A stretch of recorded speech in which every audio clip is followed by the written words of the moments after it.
Finland আসার পর প্রথম সামার দেখে অনেক অবাক হয়েছিলাম। বিকজ সামারের মধ্যে কেন 14 ডিগ্রি 12 ডিগ্রি থাকে এটা দেখে খুব অবাক হয়েছিলাম, কারণ বস্তা পরে ঘুরতে হয়।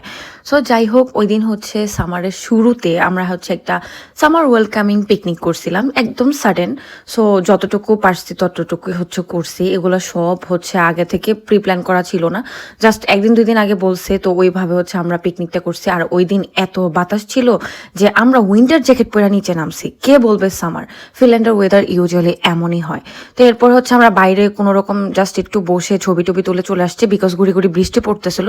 আর ফিনল্যান্ডের সামারটা শুরুই হয়েছে বৃষ্টি দিয়ে, স্টিল বৃষ্টি চলতেছে আর এরকম উইন্ডি ক্লাউডি হয়ে থাকে। তারপর হচ্ছে আমরা পিকনিকে অনেক কিছু খাইছি, ঝালমুড়ি ফুচকা দেশি যত আইটেম আছে সবই খাইছি যতটুকু পারছি।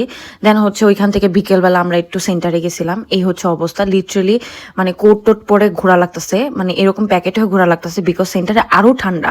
সেন্টারে স্নো তো এরকম থাকে না, বাট এত পরিমাণ ঠান্ডা বাতাস থাকে। সো আমরা ভাবলাম একটু ওয়েদারটা যেহেতু এরকম ঠান্ডা, মানে পরিবেশটা যেহেতু এরকম, তো একটু হাঁটাহাঁটি করি। আসছি কোনো মানুষ নাই, মানে এরকম ওয়েদারে মানুষ খুব একটা বেশি বাইরে থাকে না।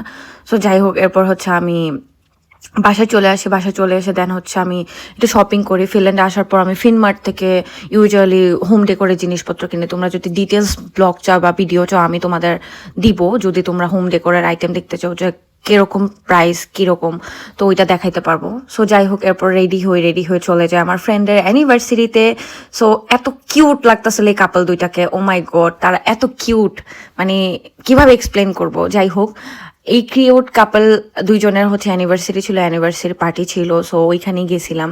সো ওইখানে গিয়ে অনেক মজা করছে। আমি ছোট ছোট ক্লিপ জাস্ট রাইখা দিছি অ্যাজ এ মেমোরিজ রাখার জন্য।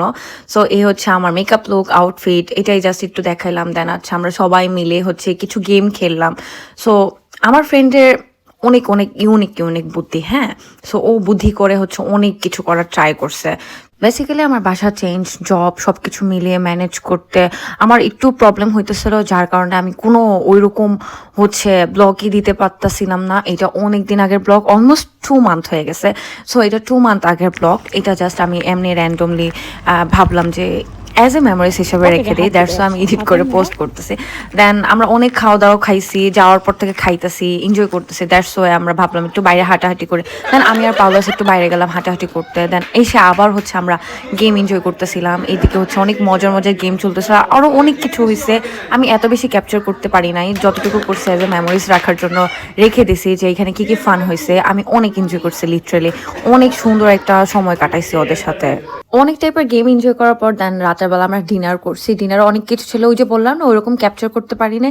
জাস্ট আমরা সব ফ্রেন্ডরা একসাথে থাকলে যা করি, দেন হচ্ছে আমরা বের হয়ে দেন আমরা দুই ফ্রেন্ড দুই সাইডে যাব, মানে দুই দিকে যাব। সেই দিকে হচ্ছে আমরা ক্যাপচার করতেছিলাম, জাস্ট ভিডিও করতেছিলাম যে ও ওই পাশ দিয়ে যাবে আমি এই পাশ দিয়ে যাবো। সো মজা করতেছিলাম। এরপরে বাসায় এসে ফ্রেশ হয়ে দেন একটু জিমে গেছি, বিকজ এই 2 দিন ধরে বাইরেই খাইতেছি, টানা খাইতেছি, উড়া খাইতেছি।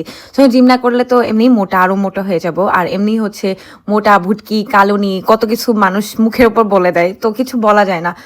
যেরকম খাই ওই রকম হচ্ছে বার্ন করা লাগে, কিছু করার নাই। দেন হচ্ছে আবার আমার বান্ধবী মিষ্টি বানাইছে, ওইটাও খাইছি।